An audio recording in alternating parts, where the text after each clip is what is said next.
동화기업 2022년도 1분기 실적을 스루풋 회계로 분석을 해서 연말 매출액을 예상해 보도록 하겠습니다. 아래 나와 있는 내용 참고해 주시고요. 구독, 좋아요 꼭 부탁드리고 1.5 배속 보시기를 권고드립니다. 동화기업을 분석하게 된 동기는 오늘 뉴스에 다음과 같은 뉴스들이 있어가지고 궁금해가지고 분석을 하게 된 건데요. 먼저는 이 밑에 있는 내용을 먼저 검색이 됐습니다. 2차 전지의 그 양극재, 음극재, 이제 전해액 뭐 이런 것들에 대한 뉴스였는데요. 조선 비즈에서 그 2차 전지에 대한 설명을 하는 그 뉴스가 있었습니다. 저도 이제 이제 좀 덕분에 좀 알게 됐는데, 양극재, 음극재, 전해액, 분리막 등 4대 요소로 2차 전지는 이루어지고, 그 2차 전지는 IT기기, 생활가전, 전동 공구뿐만 아니라 전기 자동차, 전력 저장 장치 등에 들어간다. 최근 전기차 핵심 소재로 각광받고 있다. 이렇게 2차 전지에 대한 설명과 함께 LNF 양극재, 그 다음에 동아기업은 전해액을 각각 생산해 국내 대기업은 물론 글로벌 시장에서도 수주를 이어가고 있다. 이런 내용이었습니다. 근데 그 동아기업 자체에서 생산하는 게 아니고 자회사인 동아 일렉트로라이트가 2차 전지용 전해핵 등을 생산해내는데 차세대 고부가 가치 전자 소재를 개발, 제조하고 있다. 이렇게 이제 희망찬 그 뉴스가 나왔습니다. 그래서 궁금해가지고 그러면 음극재 생산업체는 어딘가 검색을 해보니까 포스코 케미칼, 밑자가 또 빠졌네요. 죄송합니다. 대주 전자재료 등이 검색이 됩니다. 근데 동일 날짜에, 오늘 날짜죠. 시총 4.3조 증발한 LG화학, 삼성 SDI, 치솟는 금리에 파랗게 질린 2차 전지주, 이런 또 상반된 뉴스가 검색이 됩니다. 그래서 주가가 5월 달에 58만 5천 원이었는데 SDI 경우에 53만 원대로 크게 떨어졌다. 그 다음에 LG화학건은 쭉 올라갔다가 같이 동반해서 현재 떨어지고 있다. 뭐 이런 게 되겠습니다. 그 원인이 이제 뭐 금리 때문에 그렇다는 설명인 것 같습니다. 모두 조선 비즈의 내용이 되겠습니다. 자, 그러나 이제 정작 동아기업을 제가 분석을 했는데 연결로 안 하고 그냥 개별로 동아기업 자체를 보고자 했습니다.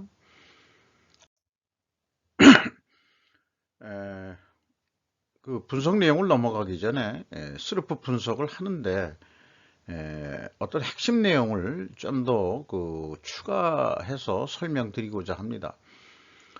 스루풋은 그 이익 동인 순서로서 TIOE 순서대로 그 사고방식 패러다임을 가지고 있습니다. 1순위가 스루풋이라는 건데요. 스루풋은 이제 매출액에서 빼기 이 매출 재료비입니다. 이게 제조업에서 이해하기 좋게 제가 이제 매출 재료비라고 명명하고 있고, 이것은 이 매출에 비례하는 순수 변동비 성격이 되겠습니다. 그러면 스루풋율이라는 것은 이제 스루풋 나누기 이제 매출액이 되겠습니다. 이거를 이제 경영 성과를 평가하는 지표로 좀 보고 있는 거죠.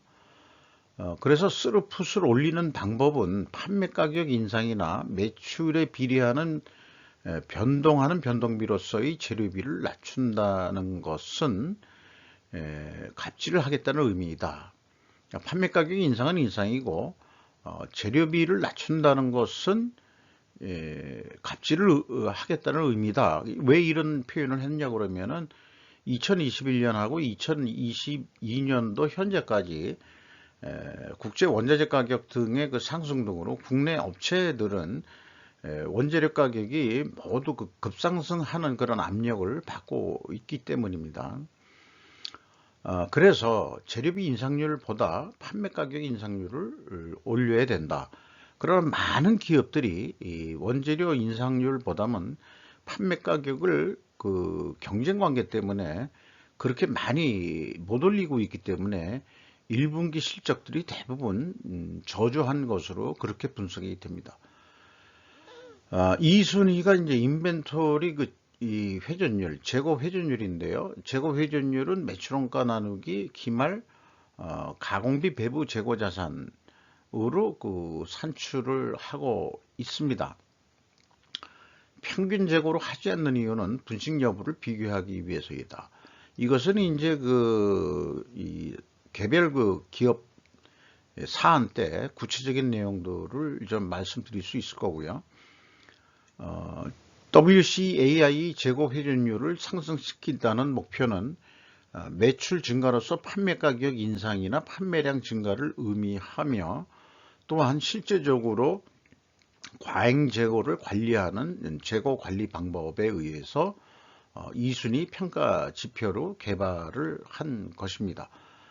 영업 생산 물류의 공동 목표가 되어야 한다. 이것을 지속적으로 저는 강조드리고 있고요. 3순위가 이제 운영 비용입니다.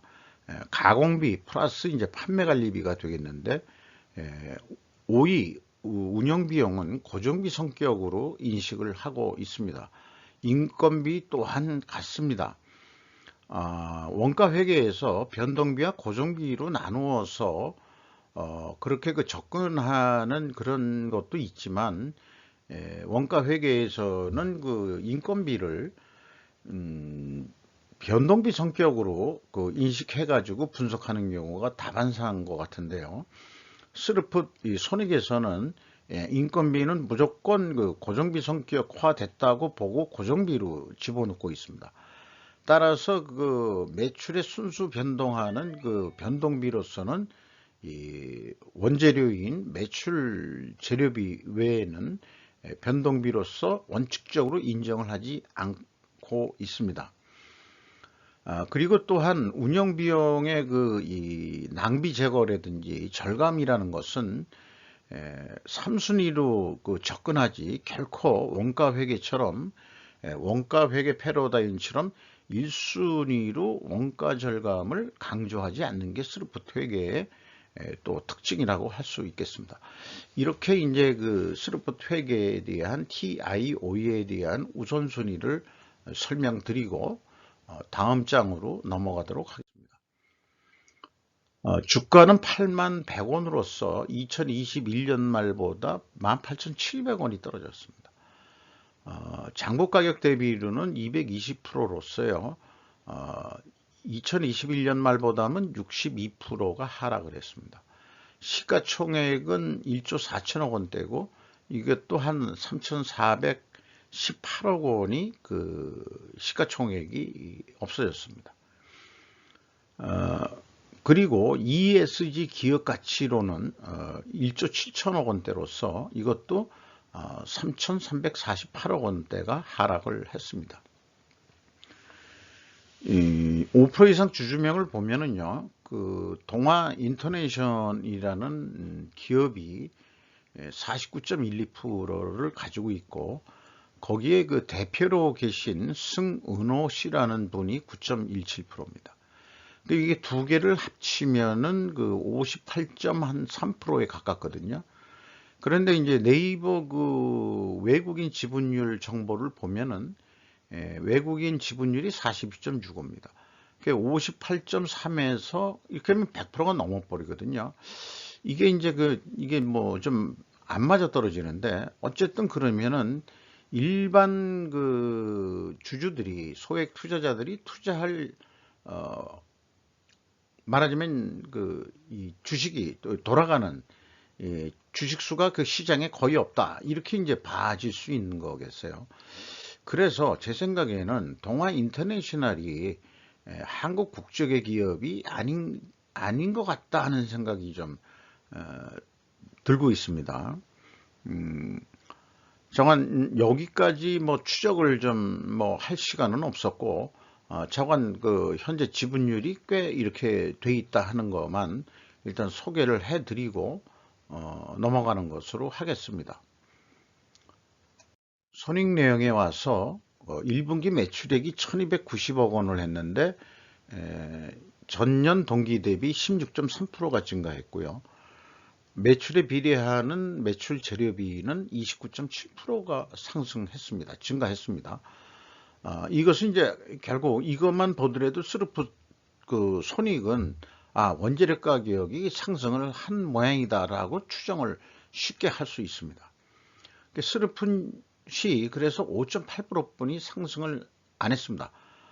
스르프 절대치는 이제 5.8%뿐이 상승을 안 했다는 거죠. 증가를 안 했다는 얘기죠. 그리고 스르프율로는 5.1%가 하락을 했습니다. 그러니까 한마디로 아까 서두 모두에 말씀드린 대로 원재료 인상률보다 판매 가격 인상을 그만큼 못했기 때문에 스르프율은 떨어졌다, 이렇게 볼 수 있겠습니다.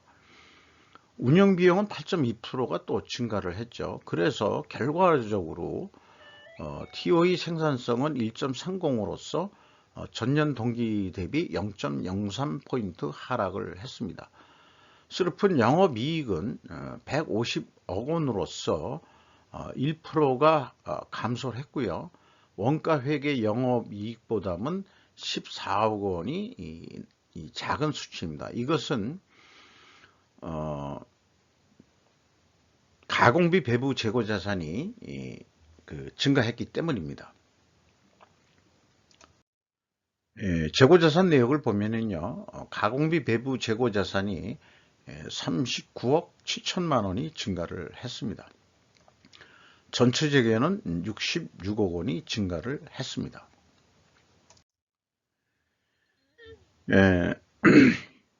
여기 위에 있는 그 내용부터 좀 말씀을 드리고 싶네요. 가공비의 하락은, 가공비율의 하락은 상대적으로 재료비가 인상되었다고 추정할 수 있다. 그리고 여기 A 재고자산의 변동 범위에 상품이 포함되어 있으므로 B는 상품 매입이 된다. 왜 그럴까? 이것을 이야기 좋게 풀어보면은 상품 매출원가는 기초상품에서 상품 매입액을 더하고 그 다음에 기말 상품을 빼면 나오거든요. 그럼 요거를 이렇게 이제 풀이해서 할 수 있습니다. 기초상품 빼기 기말 상품, 그리고 더하기 상품 매입액. 이렇게 되니까 상품 매입액이라고 표현을 하는 겁니다. 재고자산의 변동 범위에 상품이 들어가 있기 때문에 그렇게 되는 거죠. 그리고 원재료의 사용은 왜 사용이라고 표현하느냐 그러면은 제품 매출 원가는 기초 원재료 더하기 총 제조 비용, 거기에서 기말 원재료를 빼면은 나오는 거니까 이것도 이제 기초 원재료에서 기말 원재료를 빼고 먼저 이렇게 하고 그 다음에 표기를 하고 그 다음에 총 제조 비용을 더하면은 이게 제품 매출 원가가 되죠. 그럼 총 제조 비용은 생산 재료비, 그러니까 원재료의 사용량이죠. 더하기 가공비다 이거예요. 그러니까 원재료의 사용이다, 이렇게 표기를 하는 겁니다. 그러니까 동화 기업은 아주 그 표준적인 그 표기 방식을 제대로 표기하고 있다 하는 점을 강조해서 좀 말씀드리고 싶어서 이렇게 세세하게 풀어서 설명을 드렸습니다. 그래서 1번 매출원가 재료비는 19.9%가 증가를 했고요. 운영비용은 8.1%가 증가를 했습니다. 그리고 가공비율이 7.3%나 하락했는데 이것은 손익계산에서 추정했듯이 재료 비율이 크게 인상이 됐기 때문에 이런 가공비율의 변화가 있었을 것이라고 생각을 합니다. 동아마루 제품을 생산하는데 생산 공정에 어떤 특별한 변동은 없었을 거라고 보거든요. 따라서 원재료 가격의 변동이 가공비율의 변동으로도 영향을 받았다, 이렇게 이제 해석을 할 수 있는 거가 되겠습니다. 그리고 PQ 총 제조 비용 차이가 없습니다. PQ 총 제조 비용이 갭이 없으면은 P나 Q나 재고 자산의 변동 범위 기준이 WCAI라는 것을 나타냅니다. 이렇게 되면은 재고 자산 매출원가 회계 투명성이 일단 좋을 거다. 그 다음에 맞을 거다. 이렇게 이제 기대를 걸게 됩니다. 그래서 이제 그 다음 장에도 계속해서 투명성 검증을 하게 돼 있는데 역시 맞게 떨어집니다. 주요 비용은 인건비가 183억 원이 집행이 돼서 5.3% 증가했습니다. 직원 수는 32명이 증가했는데요. 1분기 평균 임금이 2,370만 원입니다. 전년 동기 대비 0.9%가 임금 인상이 됐습니다. 연말 그 평균 임금 예상은 9,480만 원이 되겠습니다. 거의 뭐 대기업 수준의 그 임금 수준을 가져가고 있다. 이제 이렇게 보여집니다. 2차적으로 많이 들어가는 그 비용이 그 수도광열비로서 74억 원. 이것은 그 18.2%가 금액상으로 증가를 했습니다. 재고자산 회계 투명성 2단계, 3단계 이렇게 그 세 칸으로 딱 이렇게 맞아 떨어지는 기업이 별로 눈에 안 띄는데 이렇게 딱 떨어질 때는 그 분석하는 입장에서 매우 그 청량감을 느낍니다. 왜냐 하면은 기업들이 재고자산 회계에 대해서 불투명한 부분들이 상당히 많이 있기 때문에 이렇게 그 세 줄로서 모든 게 증명이 되는 기업을 만날 때 그 고마움은 뭐 저로서는 그 말로 표현하기 어렵게 정도로 참 고맙다 하는 생각이 들어가요. 뭐 어디에 고맙냐 그러면은 대한민국 전체를 위해서 고맙다 이렇게 말씀드리고 기업의 어떤 그 투명성에 대해서 고맙다 이렇게 좀 말씀드릴 수 있겠습니다. 모델 기업에 들어갈 수 있다고 생각을 합니다. 경영평가 지표로서요, 그 재고 회전율이 그 떨어졌고, 그 다음에 스루픈율도 떨어졌고, 그 다음에 TOE 생산성도 떨어졌습니다. 이 세 가지 요소가 모두 다 하락을 했습니다. 따라서 동일 방향의 하락은 1단계, 2단계, 3단계 검증을 못할 상황이 되면은 이거 가지고라도 재고자산 회계 투명성을 추론을 해보게 되는데 이렇게 동일 방향이면은 재고자산 매출원가 회계가 투명하다고 그렇게 가정을 합니다. 그 가정은 검증을 해야 되는데 그 검증은 원재료는 크게 상승했어야 되고 그 다음에 판매 가격은 하락했어야 된다. 이런 추론을 할 수 있겠습니다. 그래서 이 재고 회전율이 그 떨어지면은 재고 버퍼율은 그 증가하게 되어 있습니다. 임팩트 미래 가치는 이제 10.7%로 떨어졌습니다. 이거 주가 하락 요인이 되겠습니다. 현실적으로 그 주가 하락은 이 손익 내용이 이미 그 반영을 하고 있죠. 경영 성과가 반영이 정상적으로 됐다 이렇게 판단이 됩니다. 그리고 매출채권 수금 속도가 2.0 회전입니다. 그러면 연간 한 8회전 정도 할 텐데 뭐 수금 속도가 어떤지 모르지만은 이 회전율하고 비교를 해보면은 재고 회전율보다는 수금 속도는 떨어진다. 이 재고 회전율을 그 납기 달성률이라고도 해석을 할 수 있거든요. 그러면은 이제 열심히 그 납품을 했는데 2.6 회전으로 수금은 조금 뒤떨어지게 2회전으로 수금을 했다. 그런데 독특한 것은 매입 채무 지급 속도가 똑같습니다. 그러니까 수금하는 속도나 지급하는 속도나 똑같다. 그러니까 이 원재료 구매나 그 납품 협력업체한테 동등하게 자기네들이 수금하는 속도만큼 바로바로 돈을 주고 있다. 이렇게 보시면 되겠습니다. 이게 전년 동기 대비 상당히 개선된 실적이라고 할 수 있겠습니다. 어떻게 해서든지 원재료를 싸게 살라고 노력한 흔적이 아닐까, 이렇게 또 좀 생각해 보게 됩니다. 그래서 그 추론을 했던 대로 원재료 가격은 원목이 19.6% 인상이 됐고, 폐목이 조금 올랐고, 그 다음에 이제 기타 이제 화학 그 원료들이 있는 모양인데, 이게 이제 엄청 많이 상승을 했죠. 전년도는 91.6%나 뛰었고, 이런 이제 원가 상승 압력을 받고 있는데, 제품 가격에 그만큼 반영이 됐느냐 하면 그렇게 반영이 안 된 것 같다 이거죠. 그러면은 이것도 가격은 오르긴 올랐습니다만은 상대적으로 원재료 가격 상승분보다는 못 올렸기 때문에 제품 가격이 상대적으로 하락했다. 이렇게 해석할 수도 있겠습니다.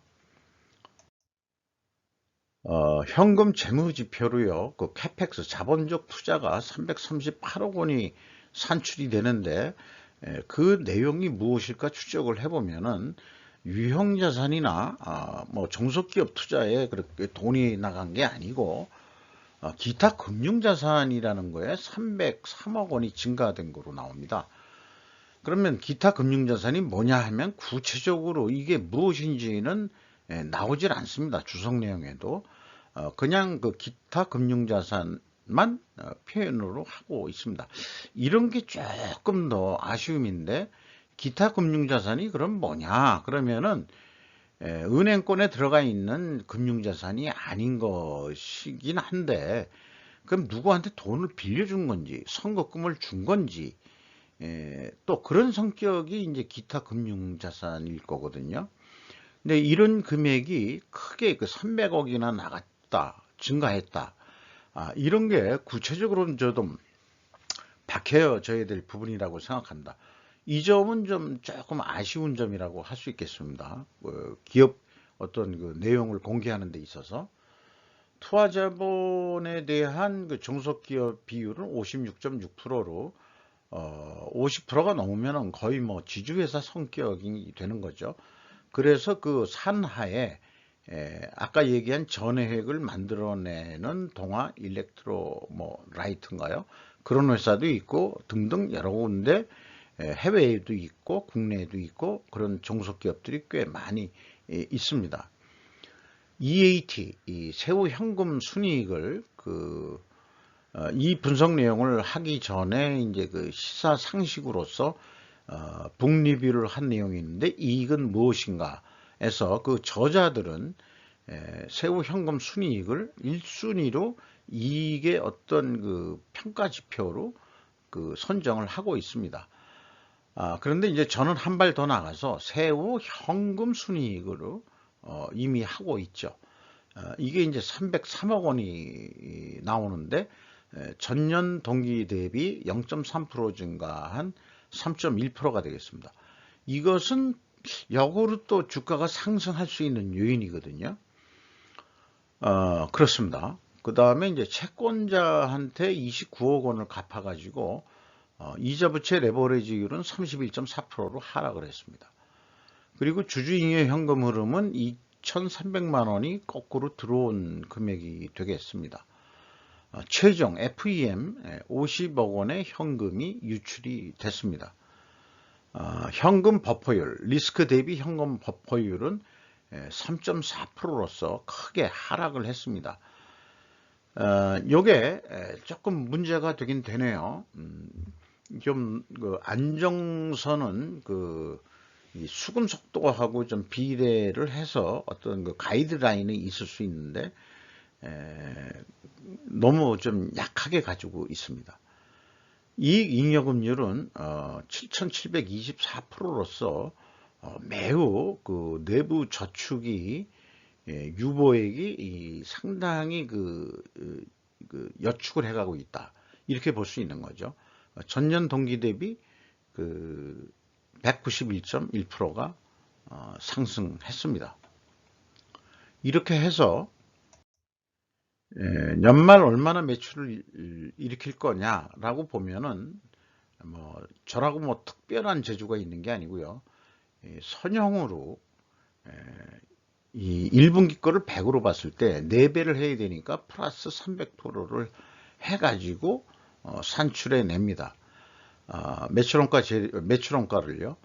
그 매출원가는 그 매출원가 산식에 의해서 재고자산이 12% 증가한다고 봤습니다. 1분기에도 12%가 증가를 했거든요. 동일한 비율로 증가한다고 봤을 때 매출원가가 그 4천억 원이 나오겠습니다. 이 4천억 원을 빼면은 매출이익이 있고 판관비를 빼면은 영업이익이 나오게 되겠습니다. 그래서 한 5천억 원 정도는 하지 않겠냐, 이렇게 이제 예상을 할 수 있겠어요. 뭐 이렇게 예측하면 너무 밋밋해가지고 이거를 어떤 단품 납품이라고 가정을 하면은 53만 2천 원짜리 그 견적서를 납품업체에 그 구매업체에 냈는데 협상 결과 내고 해서 그렇게 많이 안 깎이고 53만 원에 단품 계약이 됐다. 그러면은 남는 돈은 6만 8천 원 남는 거로 그렇게 계획을 해볼 수 있겠습니다. 그러면은 이게 이제 좀 불만족이다. 그러니까 작년에는 이익이 더 좀 많았었는데 더 좀 이익을 내보자 그러면은 판매 금액을 가격을 올리든지 판매량을 그 증가시키든지 어쨌든 매출액으로서 15%를 증가시켜 보자. 그렇게 되면은 생산 재료비는 10%가 증가를 하고요. 가공비는 5% 증가하는 것으로 봤습니다. 이것은 그 비율은 여기 그 총 제조 비용의 비율을 비례적으로 증가한 것으로 환산해서 이 정도 증가할 것이다 이렇게 보는 거죠. 그리고 좀 그 재고 그 증가는 15%가 증가한 것으로 보았습니다. 이렇게 했을 때 매출원가가 43만 3천 원이 되거든요. 그래서 43만 3천 원을 하게 되면은 6만 8천 원의 그 예가가 되는데 실질적으로 그 더 노력을 해서 11만 5천 원의 영업이익을 낼 수 있다. 그렇게 이제 그 장밋빛, 뭐 큰 장밋빛은 아니지만요. 연말 예측을 이렇게 해볼 수 있겠습니다. 원가 회계 패러다임은 재고의 증가가 이익의 증가이므로 재고를 줄이는 계획을 세우기 매우 어렵습니다.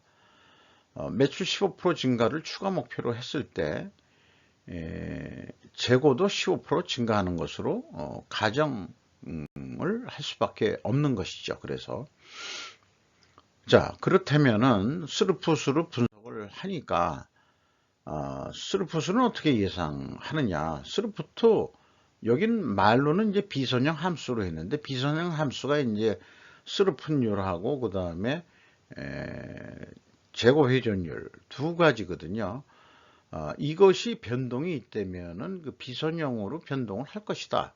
라고 하지만은 일단 계획상으로는 이게 변동이 없으면 이제 선형 함수로 인식을 할 수 있겠어요. 그러면은 매출액이 그 5,161억 원 정도 할 것으로 예상이 됩니다.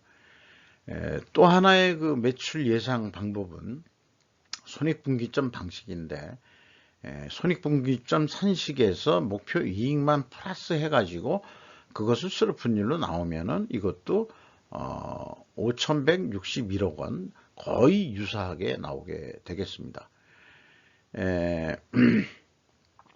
이렇게 그 검증할 수 있는 그런 그 스루풋 예측이 될 수 있겠습니다. 그렇다면 이것도 좀 밋밋하니까 단품 계약이라고 생각해 가지고 견적서를 51만 6천 원짜리로 그 제출을 했는데 원가는 아까 53만 원으로 계약을 했죠. 근데 그 스루풋으로 하면은 뭐 그 아무리 계산해 봐야 그러니까 이제 부풀리지 않고 하는 거예요. 있는 그대로 상대방 구매자가 그것을 인정해 줘야 협상이 가능한 그런 게 되겠습니다. 이 이익이란 무엇인가 얘기했을 때 그 저자들도 이 제한하는 그 원가 내역을 다 신뢰하는 기업은 11%뿐이 안 된다. 이렇게 이제 그 본인들의 그 조사 결과를 얘기했는데, 이렇게 내는 거에 대한 데이터들의 신뢰성이 높아야 된다고 생각을 합니다. 이 협상하고 뭐 이런 과정에 낭비적인 요인들이 제거될 필요가 있습니다. 그런 과정들이 빨리빨리 의사가 결정됐을 때 우리는 더 빠르게 대응할 수 있는 그런 시간을 벌 수 있다고 생각을 합니다. 그래서 이제 뭐 거짓말 없이 그래서 2만 원 작은 51만 원에 계약을 했다 그러면은 5만 4천 원뿐이 남지를 않습니다. 그러면은 스루프적인 사고방식으로는 어떻게 대응할 거냐, 좀 더 매출을 올리려면은 그러면은 가격은 올리지 못할 것 같다. 그러면 이제 스루프율은 그대로고 원재료도 이미 확정되어 있는 가격으로 그렇게 갈 거기 때문에, 그래서 재고 회전율만 아까 10.2회전인가 그랬는데요. 실적은 12회전으로 해보자. 그러면은 15% 증분을 해야 됩니다. 그럼 매출 재료비도 그거에 상응해서 증가할 거라고 예측을 하는 거죠.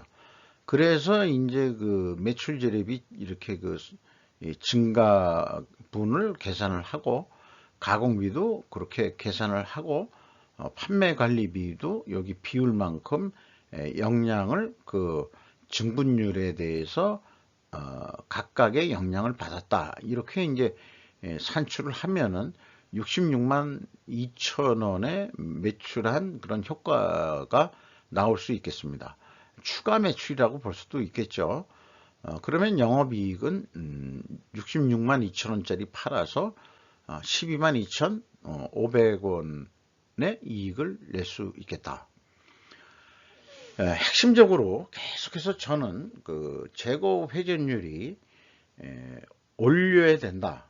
그리고 그런 것을 경영평가 지표로 분명히 확실히 넣어서 영업과 생산과 물류 3자가 단결해서 협동해서 전체적으로 회사 목표를 달성할 수 있는 그런 내부적인 협력 체계를 구축해야만이 12회전을 달성할 수 있을 것입니다. 이상 동아기업에 대해서 1분기 실적을 분석해서 연말 매출까지 희망찬 매출 계획까지 예측해 보는 것으로 진행을 했습니다. 감사합니다.